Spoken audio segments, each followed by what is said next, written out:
So welcome to the Call, Listen, and Learn. Orange County Cares, a road to reopening. I am Stina Duba, President of the West Orange Chamber of Commerce. So thank you all for joining this call.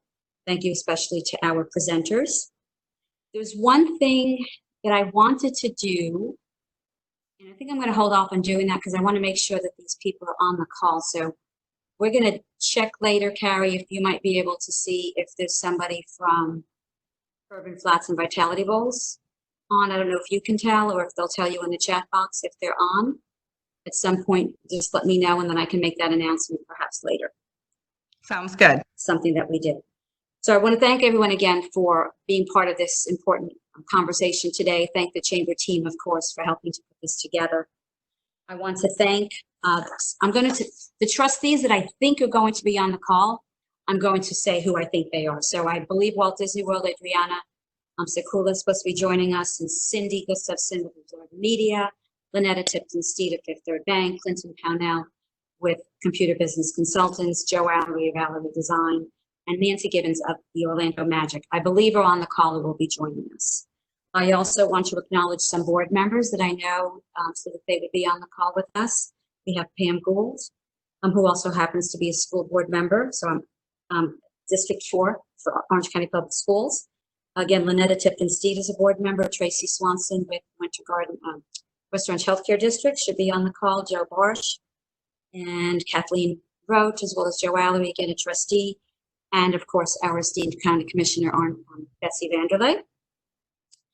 And I think some other elected officials, council member Sat with the town of Windermere is on the call. I definitely can see his name shown there. I am not sure if Representative Camilla Brown from District 45 has yet joined us, but she had intended to, as well as a representative of the Clerk of the Courts, Nicole, and Landra Robeson, who is a representative of Orange County Tax Collector Scott Randall. So hopefully they are all on the call or they will be joining us. This is an important topic, so I'm sure they will be. So what I want to now do is thank Michael Laporte of Laporte Financial. He has sponsored and given us the ability to have this call, listen, and learn today. So thank you so much to Michael of Laporte Financial. His business is located in downtown Winter Garden, just across the street from Winter Garden Station, which is my favorite jumping off point for doing my ride along the West Orange Trail. His firm is an exclusive financial services firm, and they will work as your advocate and your fiduciary while keeping your goals at the heart of their practice. They develop friendly and meaningful relationships built on transparency, trust, and confidence. Backed by the support and resources of LPL Financial, they operate as an independent firm. With the capacity and knowledge to assist you in many areas of your life, from providing tailored advice to personalized investment strategies, they strive to be your go-to guide. Securities and advisory services offered through LPL Financial, a registered investment advisor and a member of the FINRA SIPC. Those are words I had to absolutely make sure I got right. But I also want to acknowledge that Michael is also an ambassador of the Chamber, so you've seen him many a time in his red jacket, and he also is a graduate of Leadership West Orange. So thank you so much to Michael Laporte and Laporte Financial. So today, if you have questions, we want to make sure that you put them in the chat box. They are located, no instructions there. Okay, so they are located to the right. If you open up your screen and then you can see callers and the participants, there's a chat box. You can put your question in there. And if we see it pop up, we will definitely read it. If at the end you don't know how to do that, and you just wonder, and you can see us on the screen, if you raise your hand, I'll make sure that, if you're muted, Carrie will unmute you. Carrie, are we muting everyone other than our presenters? Yes, ma'am. Okay, we will be doing that, but you could raise your hand, put something in the chat box. We don't want to ignore any phone calls of questions, so please make sure you get our attention, even if you have to text me on my cell number for those of you that know it, because we'll be keeping an eye on it, because we want to make sure we answer your questions while we have our distinguished guests with us. So now it is my pleasure to introduce the two distinguished guests with us today. So starting with our Orange County Commissioner, Betsy VanrderLey. Betsy VanrderLey was elected in 2016 as our District 1 Commissioner, which is predominantly most of West Orange County. She has served on the Chamber Board of Directors for the past few years, and we appreciate all the counsel and advice that she gives the Chamber and just her service and leadership to the entire community. And she does happen to be the 2014 Chairman's Award recipient. So thank you to Betsy VanrderLey, and the list goes on of her accolades. And then we also have with us another award-winning Chamber member, Deb Linden, won the 2008 Spirit of West Orange Award.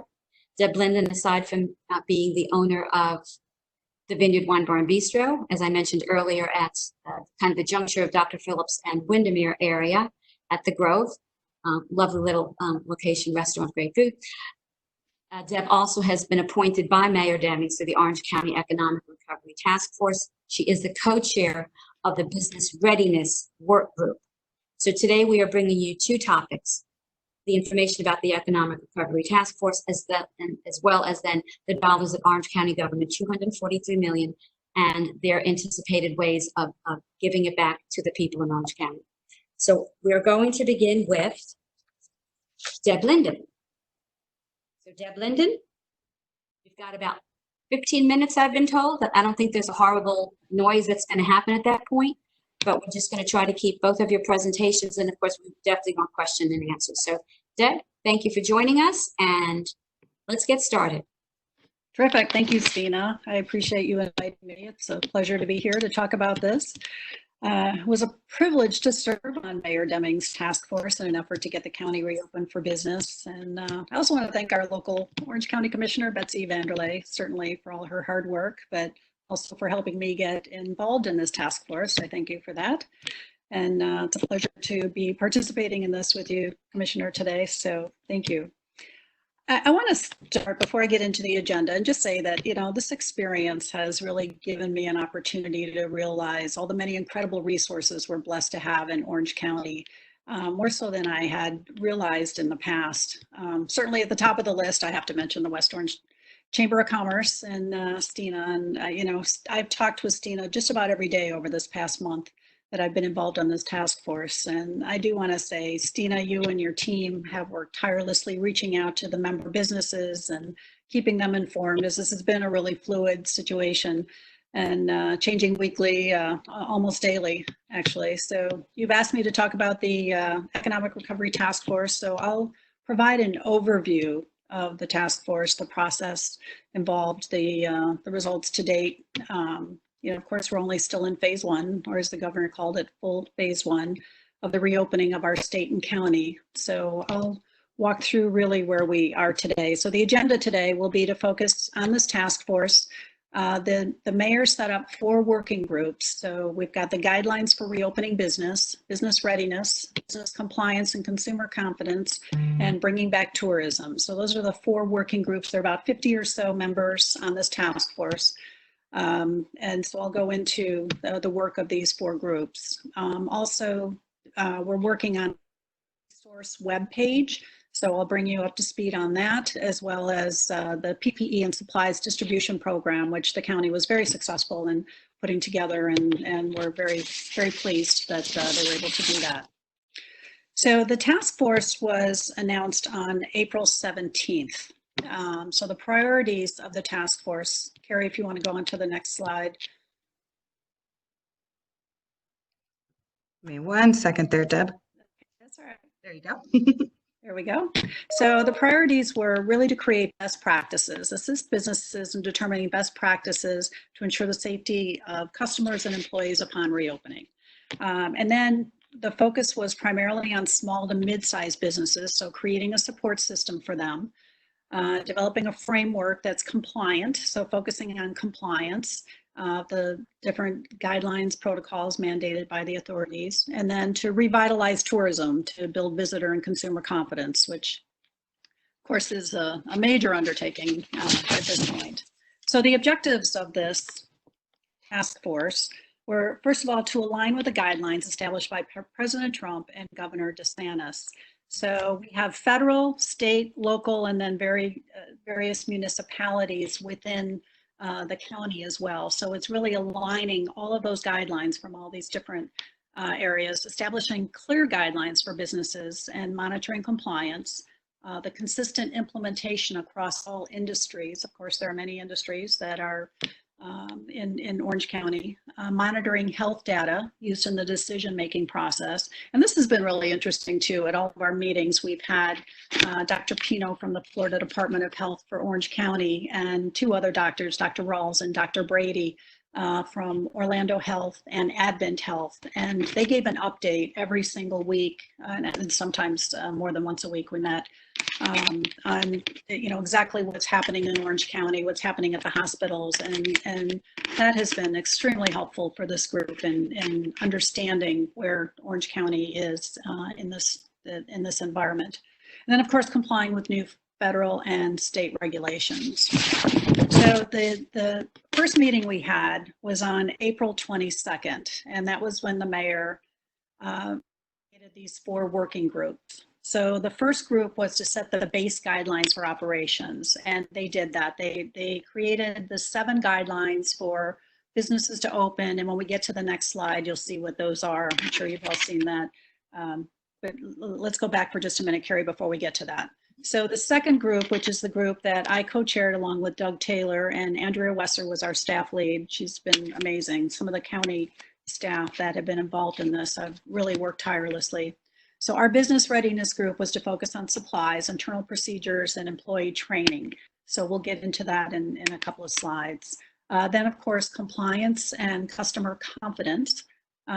Ensure adherence to guidelines and enforcement. But again, the customer confidence, which is incredibly important. You can open, but if the customers aren't comfortable and don't feel safe, both of those will go hand in hand. And then bringing back tourism. So we've had 6 full task force meetings of the whole group, and my business readiness group, we've had 12 meetings already. They were almost daily.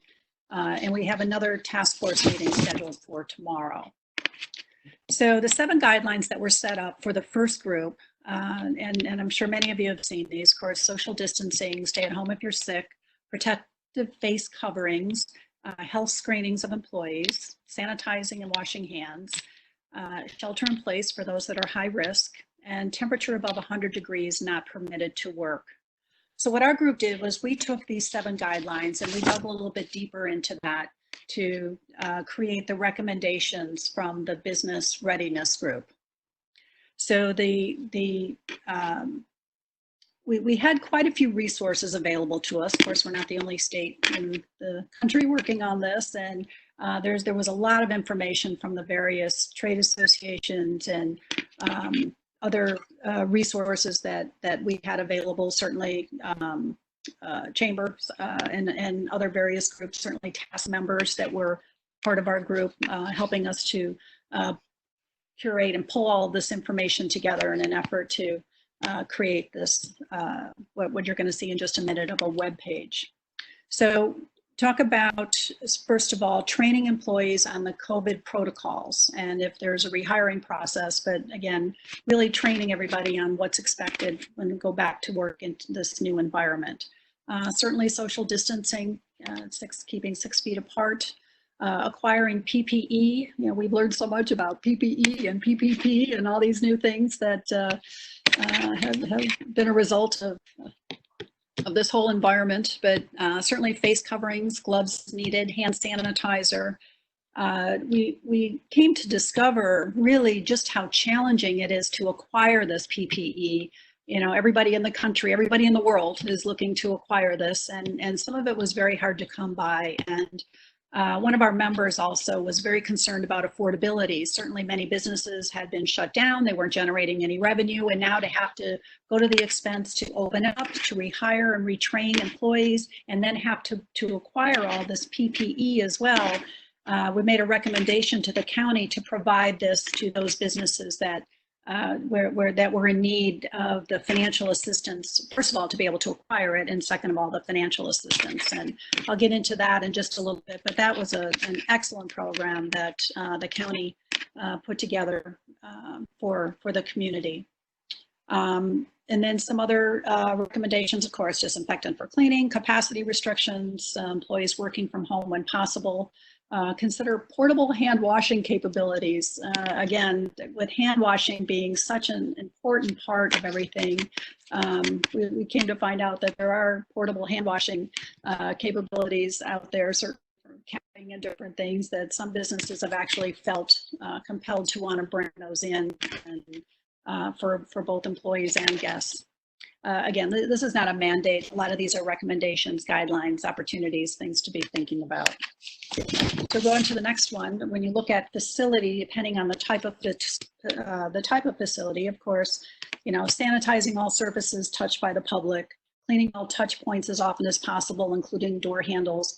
Again, many businesses did a lot of this anyway, but you probably didn't follow people into the restrooms and clean the door handles that quickly. And, just again, recommendations, giving people an opportunity to really think about how to keep their facilities clean and sanitized. Having hand sanitizer strategically located at the entrance and all around the facility, the social distancing, installing barriers and sneeze guards. You've seen those in retail, certainly in the Publix and different retail stores with cashiers. Signage is important to inform the customers of expectations, what is expected of the customers and what is expected, they can expect from the business. Directional signage is appropriate, certainly disposable handouts and menus, one-time use, that type of thing.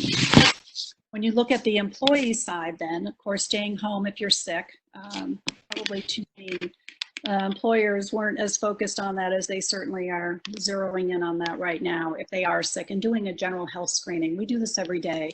Includes a temperature check, must be under 100. I believe the recommendation is 100.4 degrees. And a general health screening is, just asking employees basic questions. How are you feeling today? Are you sneezing, coughing? Have you had a temperature? Did you check your temperature before you came in? Have you been around anybody that's been sick? And in my place, we keep a log of that every day for every employee, and keeping track of all of that to make sure that we're getting that health screening done on a regular basis. And then the Ppe requirements for the employees, if face coverings are recommended, and in most cases, almost all cases, face coverings are recommended for employees. Avoid touching the face, wearing gloves to protect the employees from touching the affected areas. We also came to learn from these healthcare experts that a lot of people really don't understand the benefit of a face mask and gloves, and how to wear them and how to be safe with them. The face coverings are really to protect others. They aren't to protect the person that's wearing them, protect other people from droplets, if you will, when they're wearing a mask. Just because that person is wearing a mask doesn't mean that they'll be protected, because they may touch an affected area. They may be touching their face, going under the mask, certainly coming in through the eyes. Again, wearing a face mask and some kind of face covering is really to protect others. And then wearing gloves is to protect the person wearing them, because they may be touching affected surfaces. So if they're touching an affected surface and then they, go and touch other things, that you still have that on the gloves. So the most important factor of all of this is hand hygiene, and even much more important than wearing gloves. If you're wearing gloves, gloves certainly need to be changed often. But again, the gloves are more to protect the employee, and the face mask is more to protect the others. Certainly other recommendations: sanitizing, cleaning all touch points often, shelter in place still for high risk individuals. And it was recommended that if an employee does get the virus, 14 days quarantine and 2 negative tests before returning to work. These are general guidelines. From the customer interaction standpoint, certainly signage is extremely important to let the customer know what is expected from them and what they can expect from the business. Basic, do not enter if you are sick. Social distancing is being practiced. You may have to wait outdoors if it's a small place, and depending on the capacity restrictions. Any PPE expectations or requests, and if it is optional. For instance, I own a restaurant, so my customers aren't going to be able to wear face coverings when they're eating their food. So every situation may be a little bit different, but explaining what those options are to the customer gives them more comfort in knowing what to expect. And then we had also talked about a seal of approval program, also to increase customer confidence, to let the customers know that this business in particular is complying with the various COVID.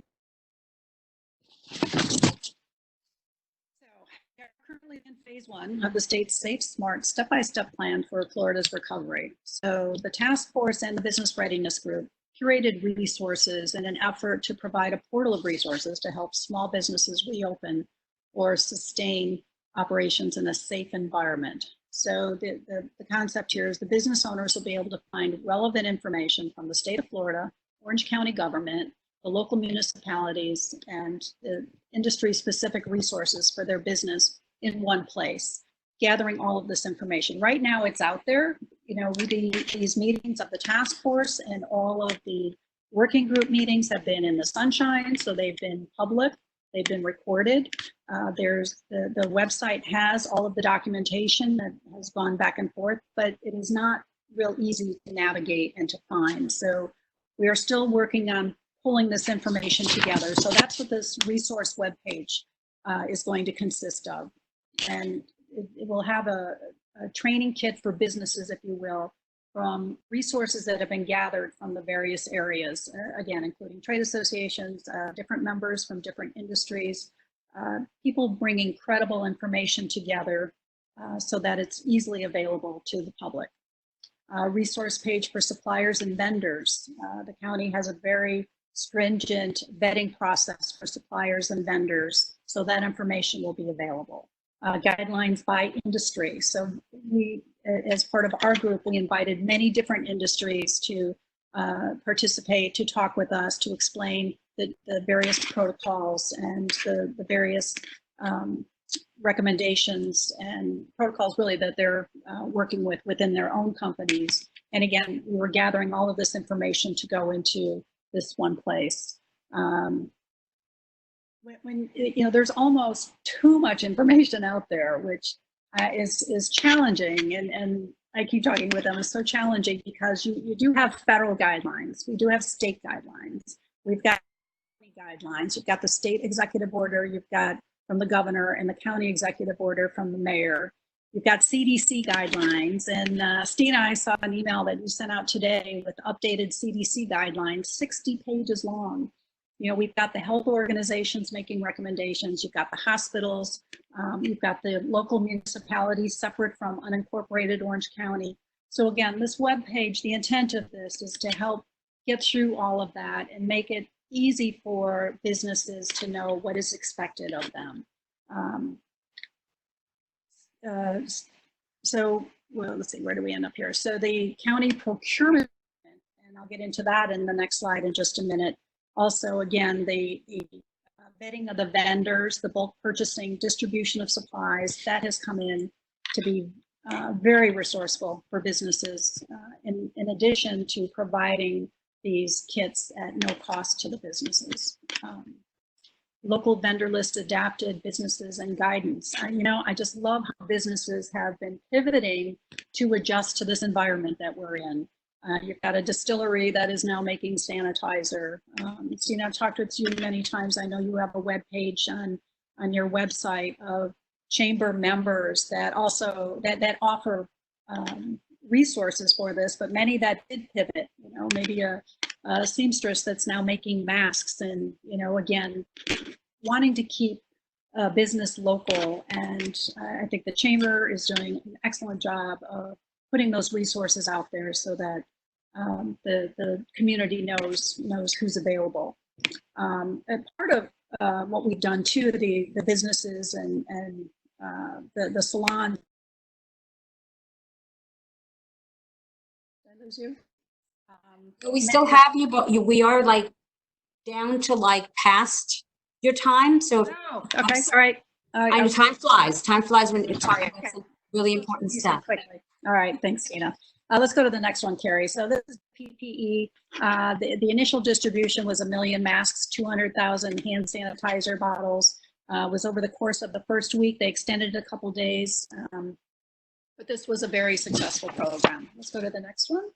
So here we have the Business Compliance and Consumer Confidence Group. I just want to mention a couple of things that I think are incredibly important. Of course, compliance is important, and this group is recommending some type of a wall of fame or a pledge of commitment so that businesses know that, or so customers know that the businesses are complying with this. But Sheriff Mina made a presentation at our task force meeting about a week or so ago with a law enforcement update, and he said only a handful of there were only a handful of compliance issues. It was mostly businesses that just didn't know the rules, so they played really an education role. And there were only a handful of curfew violations as well. Of course, that we are past the curfew now, but generally saw good compliance. And I think that's incredibly important, that this community really has come together, is really working well together, and there aren't a lot of problems. From the competence standpoint, again, you see the elements here. And then the last one is bringing back tourism, the working group. Of course, you can find a lot of this information. I was going to go into a little bit more detail of the 3 tiers. This will be ongoing, of course, because it is tourism and it's incredibly important for our communities. So many businesses are dependent on tourism, and just know that there's a full force working on it.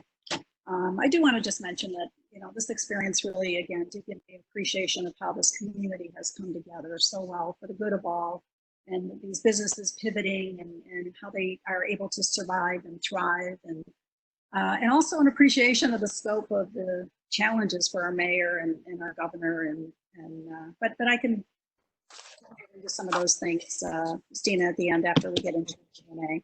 But thank you very much for the opportunity to talk about the task. Thank you, Deb. And we will be having questions at the end. So please remember, put things in the chat box, because we have an expert here.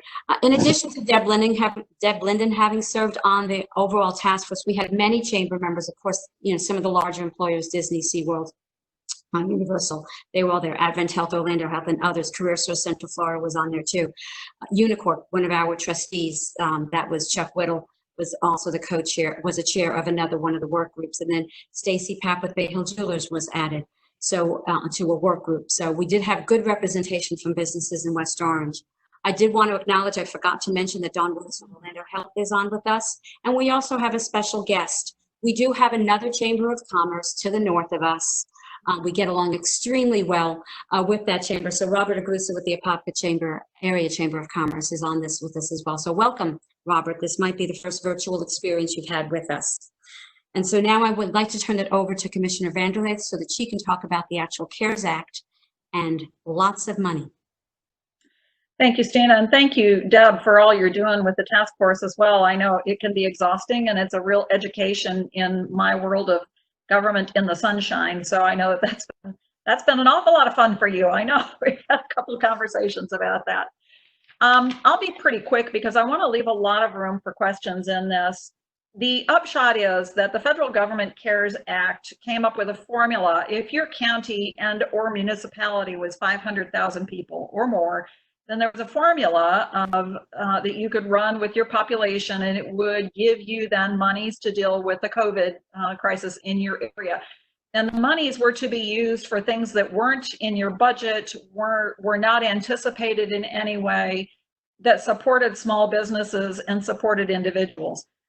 So Orange County went ahead and ran their formula, and we qualified for $243 million of CARES Act money. And while that might seem like an enormous amount of money, when you put that, you juxtapose that against the scope of the need, it won't go as far as we'd all like for it to go. And I do feel like I need to say that up front, because the scope of the need is enormous in our area, in this tourism-based economy that we have here and development-based economy, both of which are severely impacted by this. So the $243 million, the county is dividing them in a number of ways. One is small business financial assistance, and that's $72.9 million is being allocated for that. $72.9 million is also being allocated for, and by the way, you have this presentation through the chamber if you want to see it, that has all this information. That will be allocated for social services and community needs.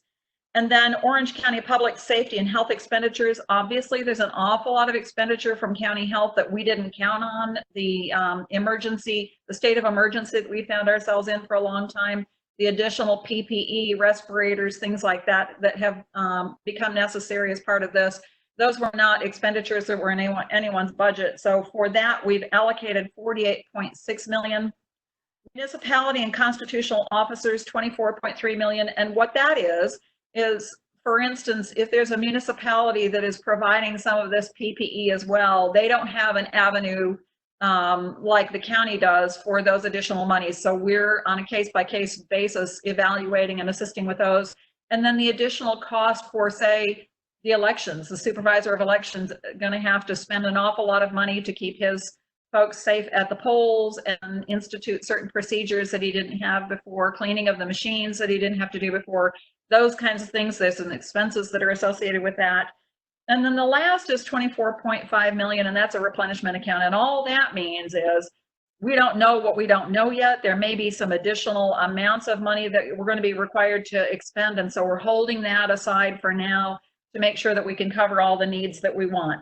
For our purposes today, there's a couple of things I really want to highlight, and that is the Small Business Financial Assistance Program of $72.9 million.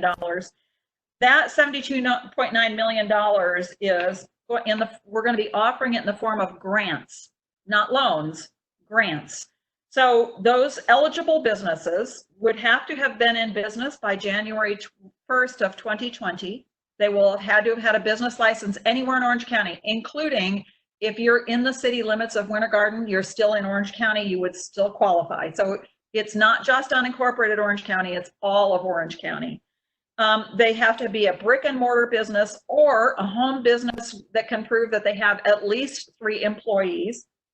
Their business taxes must be up to date. They expect to stay in business through December 31st of 2020. In other words, they're not a seasonal business. And then they have to commit to following the recommended COVID safety guidelines that Deb outlined earlier. The folks that are not eligible are, if they're not physically located or operated anywhere in Orange County, they've already received federal funds in the form of PPE. So if you've already gotten money, this is not for you. Also, not-for-profit corporations are not included. Publicly traded companies are not included. If you have significant code enforcement liens or some kind of liens because you haven't kept your business up already with the county, you won't be included. And also, if you have financial mismanagement problems, you will not be allowed to be included. So of those folks, what's going to happen is on January 1, there will be a website that will stand up. It'll open from January 1 through January 5. And you will be able to apply for a $10,000 grant if you qualify. And that grant, again, is not a loan. You don't have to pay it back. You just have to qualify for it. You have to spend it on qualified expenses like rent, like paying your employees, those kinds of things. If you're eligible and you can apply, you can get that $10,000. Now, I will tell you that one of the things that you need to keep in mind when you apply for those dollars is that, as I said earlier, it's not going to go as far as we'd like it to go. So we'll open the website from January 1 to January 5. At January 5, June. Thank you for clarifying. We've been getting a lot of January. I'm hoping for cool weather. That's what it really is. There you go. And for us to be closer to a vaccine. Exactly. I like that too. June 1 through June 5, I stand corrected. You'll be able to apply for it. We're closing it for that period of time because we need to be able to process what came in that period of time. Once that's processed and those monies are allocated out, we're going to see if there's monies still available. And if there are, we'll open it up for a second tranche of grants that would be available to the business community as well. Those are really going to be deal makers for a lot of the small businesses. The other thing I wanted to focus on, and I'm trying to go very quickly because I know we're short on time and I want to leave room for questions. The other thing is the social services and community needs. And of that $72.9 million, we're dividing that right down the middle. $36.5 million for individual and family assistance program, $36.5 million direct assistance to social services agencies that are providing some of those services already. So of that, an individual who qualifies would be able to get a one-time financial assistance for affected residents to help bridge financial gaps for overdue rent, overdue mortgage payments, medical bills, utilities, those types of things. The eligible individual or family would have to be struggling, obviously, in order to receive the $1,000. It's not going to go to folks like me that have still been working and still, you know, my husband's essential services. So we would not qualify. This is directly for folks that have been displaced by this situation. The other $36.5 million is going to go to helping to prop up community childcare operations. My favorite, job retraining. If you've been a displaced hospitality worker, there are going to be grants available for you to be able to go get certifications in other fields. Not that you wouldn't want to go back into hospitality when things get back to normal, but it's always good to have something to fall back on. So maybe you go and get some certifications in construction or in Microsoft or some other areas so that you can diversify your ability to earn as well. It's also going to go to some homeless agencies, mental health services, and food pantries. Second Harvest Food Bank is going to be heading up our food pantry effort, but they're going to act as an umbrella, and all of the other folks that are assisting with food pantries are going to kind of fall under them to manage that effort, so that we're not trying to manage 5 or 6 different efforts, but rather have it all under that one Second Harvest Food Bank. And on that, I know that John Rivers with Four Rivers Barbecue has started a Feed the Need initiative with his not-for-profit. And he is taking some of those foods that would be from the farm that would be buried under because there's no need. He's getting those foods. He's taking some of the displaced hospitality workers, and he's creating meals that he then is turning around and offering in conjunction with OCPS's program to feed the kids. Because if you go through there right now, the child can get a meal, but not necessarily the family. So he's bridging that gap for the family as well.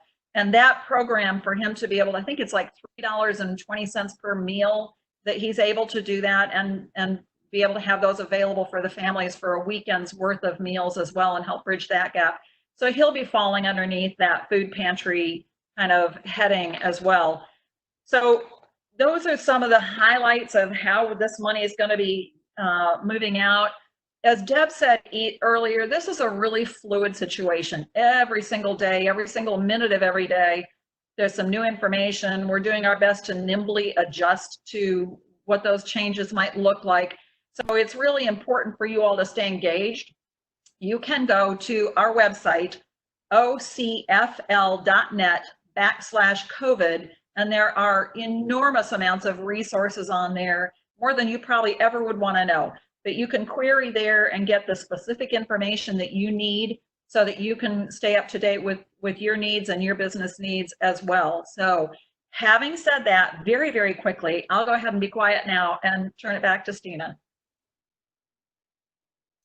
Okay, so I'm going to give Carrie a moment or two to kind of look through to see what we've gotten in the chat box, but now would definitely be your time to type in questions. It's on the right-hand side of your screens. You should be able to find it. Even I've learned, and I've actually sent a couple of messages through chat box, so I know it works. But Betsy, let me ask you, because I know there's this application and they have to qualify. How are those being reviewed and screened to make sure that all of the criteria that you addressed earlier work, so then people will actually get that $10,000, and how fast would they get that money? So there's a couple of things that are still in process. One is exactly what's going to be on that application process. When you go online to apply, and I saw a couple of things pop up asking me to repeat the website, so I'll do that now. www.ocfl, like Orange County, Florida, ocfl.net/COVID. If you go there, there's going to be a lot of information there. When this becomes available for you to apply, it's going to be basically a fill in the blank. Provide this information, and all of that information will then be screened against the criteria that we have said. Like if you come in and you've got 35 employees right out of the gate, you're going to get a message saying that you don't qualify. So all of those will then be screened against that, those criteria that I've outlined for you here. And what was the rest of that question, Stina? Sorry. How long would it take once someone applied and got approved? How long would that, let's say, time frame be? We don't have an exact time frame, but I will tell you that we're working hard to get the money out into the community as quickly as we possibly can.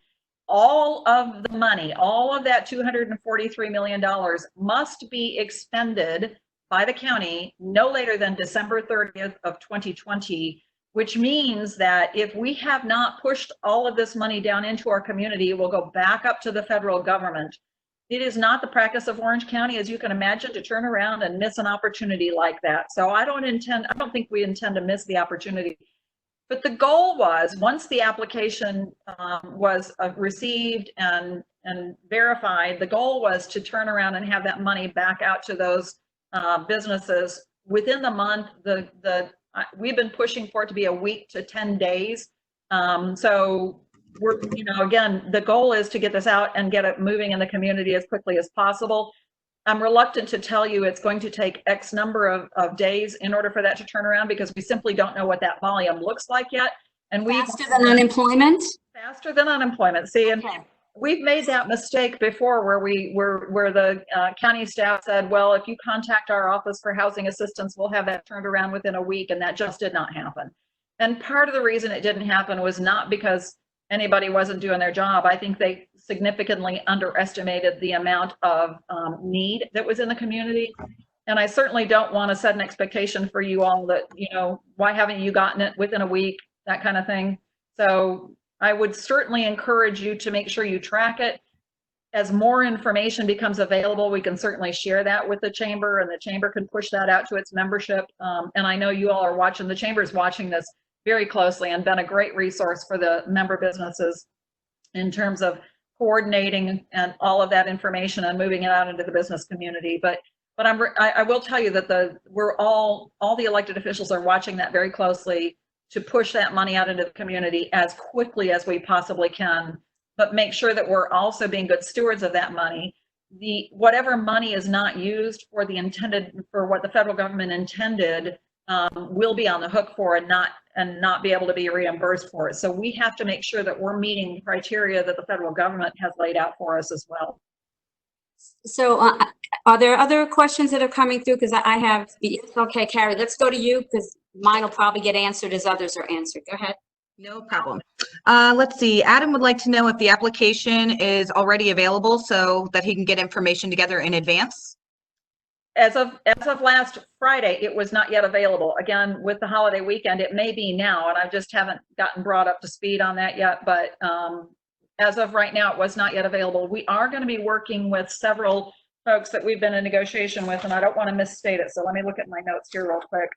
But we are going to be working with several agencies to help us move this out into the community as quickly as possible. The Orlando Economic Partnership, the Black Business Investment Fund, Prospera Hispanic Chamber, National Entrepreneur Center, Central Florida Foundation, and the City of Orlando are our potential partners on that, so that we can make sure that Orange County doesn't get overwhelmed, but we've brought other agencies on board to help us move through these applications quickly. So they would have the ability to review all of the criteria, and so they actually kind of move it forward to an approval process? Correct. They would be helping us in making sure that we're processing those applications to make sure that they meet the criteria, so that it's not all limited to Orange County staff and we become the bottleneck. Okay, I know we had some more questions, Carrie. Yes.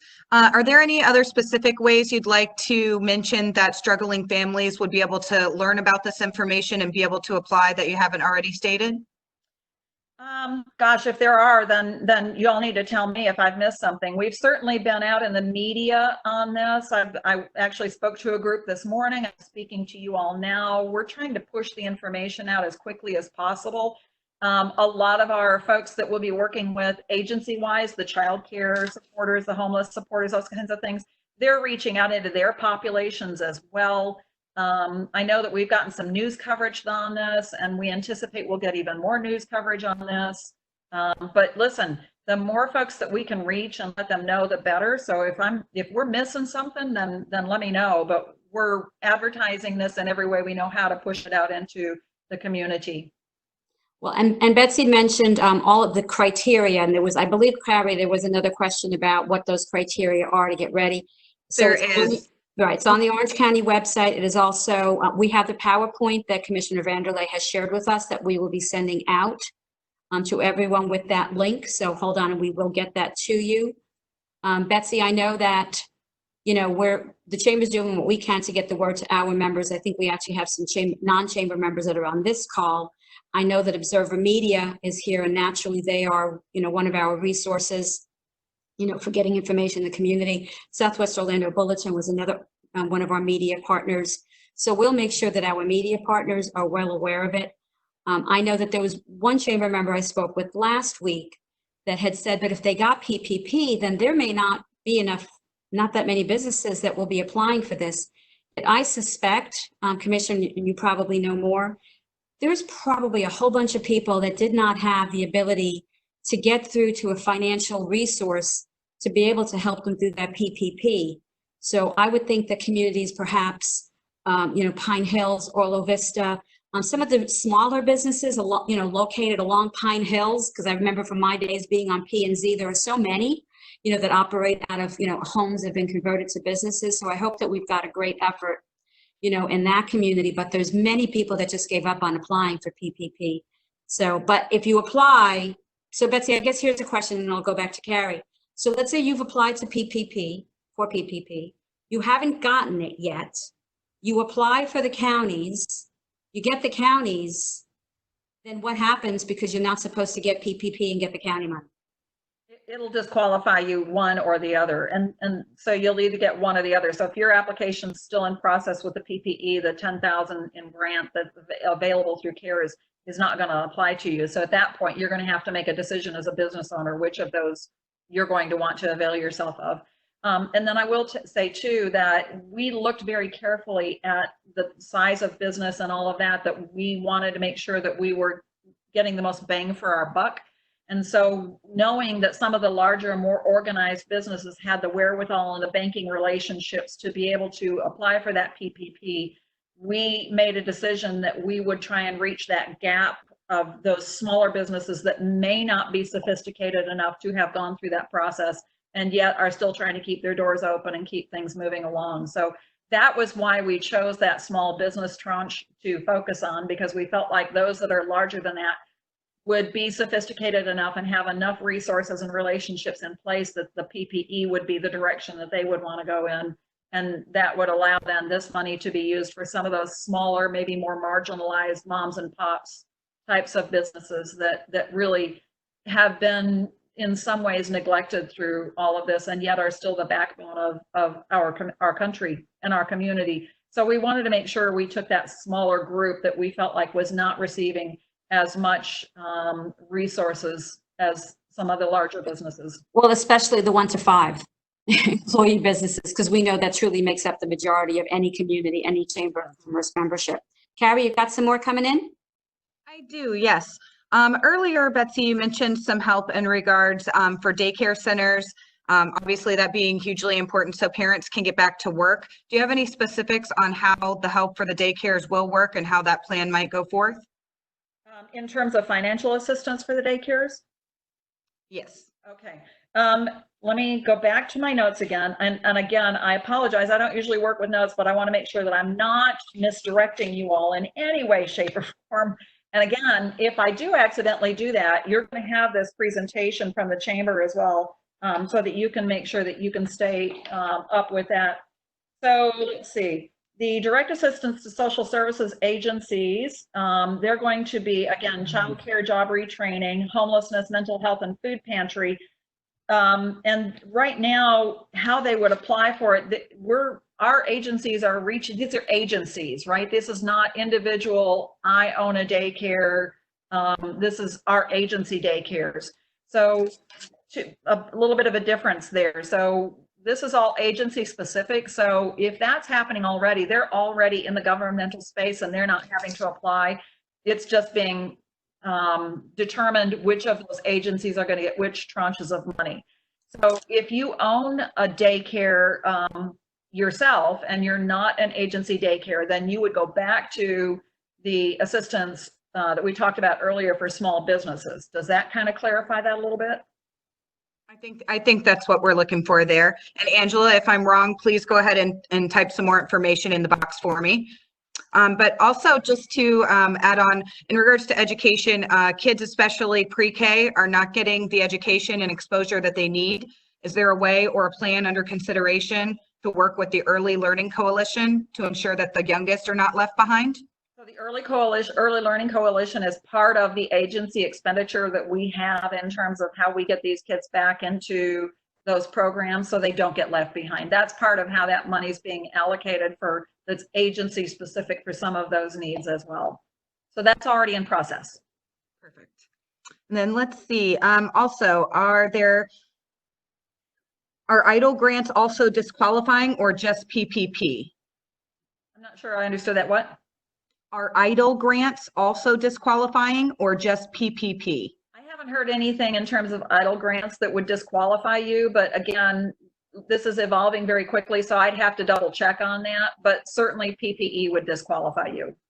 Oh. And I guess I have a question on top of that, because originally when we had been hearing all about the original loans that were out there, there was EIDL, the Economic Injury Disaster Loan, but there was also a grant component to that, so that even if you applied and didn't get approved for the loan, you might be entitled to get up to the $10,000. So Betsy, if you could kind of look into that, because I know it didn't say anything about those, but that would be some good answers, whether the grant portion itself or the loan portion. And that's fantastic, and I appreciate you bringing that to my attention. As I said, this is evolving very, very quickly. So every single day there's another question that somebody thinks of that I haven't gotten an answer to yet. So well, and then I hope, because I know there's been a lot, I think there was like an 11-page document that was produced about a week or so ago regarding the rules for the payback on PPP. right. And shocking to many, because those rules were not in place when people applied for PPP. And I know that that's an ever-changing and evolving kind of a document that's, it's a little disconcerting to some businesses. So hopefully there's no surprises in regard to the counties $10,000 grants. Yeah. Carrie, I think I saw another one come in. I have one for Deb in the meantime, though. Mm-hmm. Deb, do you know if there are still available, PPE? Is there still some available? I know that it had extended a date, that it went to different couple of locations for pickup. Do you know if there's anything more left? It is closed at this point. I know they are looking into it and they may open it again, but at this point, and Betsy may know more about that, but my understanding is it is closed at this point. But it was very successful. They had a lot of businesses and spread out across the county. So it was a very good program. No, that was wonderful. Thank you. It was very successful. I want to just comment too. You're talking about the small business criteria, and you're talking about a minimum of 3 employees. There are a lot of businesses with 1 and 2 employees also, and maybe that would work for the family, or maybe that would work in another way. But we came to find that out with the PPE program, because originally we said it would be 3 employees, and then we started having some pushback that there were others that needed it. So I just wanted to point that out to make sure that you all are looking at that as well. The 3 employees was if you have a home-based business and not a bricks and sticks. So if you have a bricks and sticks business and you've got 2 employees, you would still qualify. We had initially taken home-based businesses off of the list of those would qualify, but there was some pushback from some of the commissioners saying that, a lot of folks do work from their homes and do have employees.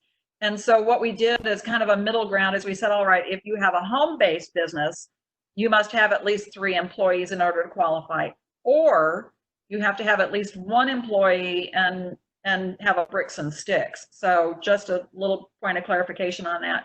And then you had brought something up a little bit earlier that I really kind of struck a chord with me, and that is on the procurement of the PPE that we were able to push out into the community. There are a couple of things that are rather extraordinary that have happened in order for us to be able to do that so quickly in Orange County. The first one was, in an extraordinary measure by President Trump, he allowed the reimbursement of expenses allowable by the federal government.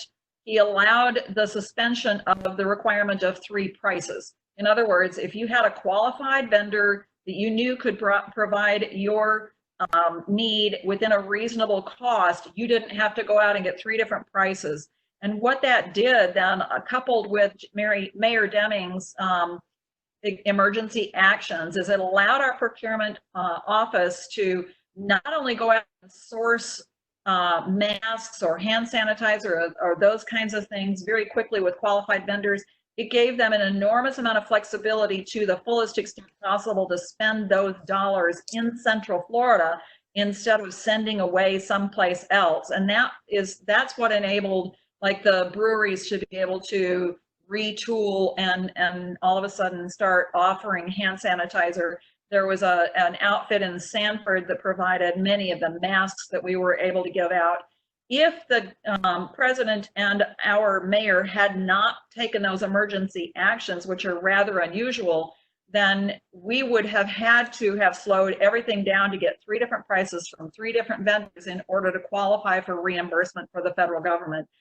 So I know it sounds like a very nuanced piece, but it makes a big difference in our community if, number one, we can go speed to market much more quickly, and number two, if we can keep those monies that are spent right here in our backyard to feed our own economy. Those are 2 really critical pieces that I think kudos to our procurement division. They were able to focus on those 2 things and get that PPE much more quickly as a result.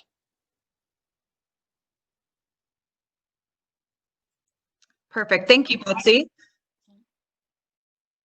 And then also we have another question. Is there a way that we can get a copy of the business qualifications for the 10K grant? Is that something maybe you could send to us that I could share with attendees?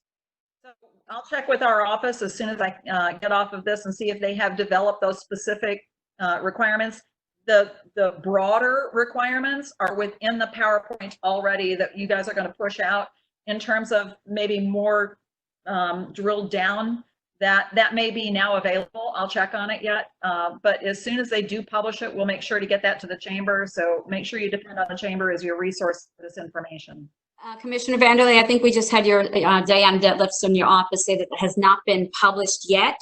How about that? Your staff is on it. So as soon as we have them, I know the county will push it out on their website. I know you'll be hearing about it, but Commissioner's office is great about getting us information. As soon as we have it, we will send it out, to all of you that are on this call. And then of course, everything is housed under the resources page on the chamber website. We have about 4 or 5 tabs that are very specific just to COVID-19. So we will make sure we get that to all of you as soon as it is published. Carrie, what else do you have? Let's see. I saw something come in from Joe. So for example, Joe's received the EIDL, only receiving $5,000. PPP was higher, 2.5 for payroll, received both of those. Now a letter stating that she's denied for PPP. Can she pick the higher amount instead? I don't know the answer to that question right off the top of my head, but Joe, if you'll contact my office, we'll dig into that and get an answer for you. As I said, this is happening so quickly. I don't have a playbook yet. We're still learning as we go. Let's see, we've also got a question from Pat. Just to verify, home-based business is owner plus 2 employees. Is that correct? Again, that's one of those questions. I saw that pop up as well, and I think that's right, but let me get that verified for you. And this is a great time for for me to give you my office email address so that if I can't answer questions for you today because of how quickly this is evolving, you can always reach out to my office and we'll find it out for you. That email is district1, the number 1, district1 at ocflnet.net. And my ever efficient aide just popped it up in the chat as well. She's way ahead of me as usual. Yeah, and Carrie did it as well too. So we surround ourselves with wonderful, efficient people. You don't have to be the smartest one. You just need to know who they are and hang out with them, right? Exactly. Well, that's why I hang out with you and Deb, to be honest with you. So. Yeah, district1 at ocfl.net. So if I can't answer your questions today, I don't want you to walk away frustrated. There's a lot we just don't know yet, or I just haven't gotten that question yet, so I haven't researched it. If that happens today, then just email my office. We'll do our best to get your answer for you. So Carrie, do we have any other questions before we wrap this up with some parting comments? I am just double checking to make sure we didn't miss any earlier ones. Okay. Oh, actually, I do not believe we talked about this. Are you allowed to take an employee retention credit, or will that also be disqualifying? Again, that's one of those questions that I'm going to have to research for you. I don't know right off the top of my head. Perfect. Thank you. That's all. That's why these calls and these questions are really good, because it does help the county in case they didn't think of something. You thought of it for them because you're in the trenches actually doing this. Absolutely. And did any just come in, Carrie? Anything else before I? No, ma'am, that is all. Okay. Well, I do want to, just so that you know, we will continue to consider other ones of these call, listen, and learns, because they really are meant to, inform you, to keep you in the loop, about all of the information that is coming and ever changing, every minute. I have a feeling we'll be doing something regarding the payment back of the PPP. That's one that, because I know it's so confusing, but I'm sure by the time we're done with this, it'll be beyond 11 pages. I know, Betsy, you referred before back to the CDC. That's something that the chamber pushed out that was 60 pages. We didn't do 60 pages worth of anything. That was with the CDC, guidelines that are now up to 60 pages. So there's just so much information coming fast and furious at all of us. So we'll try to always condense it down so that it's in, regular lingo for the people, that's just overwhelming right now. So I do want to thank, first of all, the chamber team. I want to thank Michael Laporte and his wonderful support through Laporte Financial. I know Michael's already committed to us to what is going to be my favorite event of the year, the Member Celebration Brunch in December. So thank you to Laporte Financial. Of course, thank you to Deb Linden for all those hours and hours. I don't know that you realized how many hours that you were going to be asked to commit. And from what I heard of the last work group, Deb, it almost kind of sounded like this might have been like just phase one of the group, and that you might be asked to convene again. So don't give up on us. I know it's a lot, and you're running your business. So thank you for all your efforts there. And of course, the Commissioner VanrderLey, she's just a wealth of information, and just so thankful to have her, not only on our board of directors, on our county commission, Metro Plan, CFX. What else are you involved in? I mean, I know the chamber board is probably the most important. It absolutely is. Absolutely. Yep. So I also am the immediate past chair of Metro Plan Orlando, and I chair the Central Florida Water Co-op. So infrastructure is where I spend a lot of my time, making sure that we get the infrastructure as we grow quickly, and hopefully we'll continue to grow when all the dust settles after this. We will continue to grow. There is no doubt about it. So again, thank you to you ladies. Thank you to Laporte Financial. One thing that I mentioned at the very beginning, and I think we have one person who's on the call that this is going to mean a heck of a lot to. Last week, well, one of our chamber members, Jason Cannon Fire Photography, put together a really incredibly priced package for photos for grads, because he realizes that the graduates of 2020 really did not get all the pomp and circumstances that they deserved. So he put together a wonderful photo package, and we've had a couple of donors from the chamber that said that they are willing to pay for those photo packages, 15 digital photos. And I put out a challenge to our food and beverage members the other day. So it's important when Stina says something, like in my videos, or when I put out an email to the entire chamber or to specific groups. It was a challenge. If you give me the name of a graduate that either works for you, goes to one of the schools members in West Orange, one of the high schools, or that it could be the parent works for you and that they have a child that is deserving of a family photo package, Cannon Fire Photography will schedule that with you. So we had several applicants, but we've gotten not just one donor for that, we now have two. So proud to announce, Harold, you're going to be happy, from Vitality Bowls, your person, Mariah, who goes to Olympia High School, she and her family will get that package of photos taken by Jason Cannon, who was our 2019 Small Business Member of the Year. And then from Urban Flats, the child of one of their employees, her name is Anna, and she is a graduate of West Orange High School. So we're just happy to support not only Jason of Cannon Fire Photography, yet two of the grads who are truly deserving of a little bit more than what we could all do during this incredible, difficult time for graduates, and for many, but especially for graduates of not only high schools and colleges, but this was for high school. So thank you to those. We do have a chamber event coming up next Tuesday, June 2nd, with Annetta Wilson. If those of you have heard her, she was on Celebrating Extraordinary Women. She did a few things for us last year.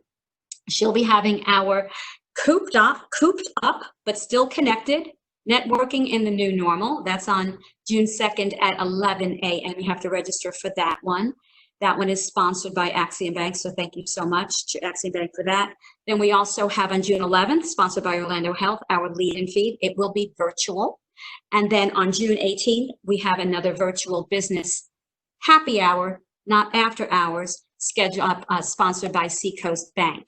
So keep an eye on the Chamber website, not only for virtual events, and I do promise that one day when we can have an in-person event that meets the requirements of the CDC, make sure that you're all kept healthy. We will have in-person events, but we are mindful of the regulations right now. So we are keeping you safe. We are keeping the Chamber safe, my team, everyone, but we will one day have an in-person event. And I hope by then it's not 6 feet social distancing so that I can hug each and every single one of you because I miss hugs. So thank you so much again to everyone. Krista, did I miss anything? She says I did good. So thank you so much to all of you. Look forward to seeing you virtually and in person as long as it's at least 6 feet apart in open air and you're wearing a mask, and so will I. Have a great day, everybody.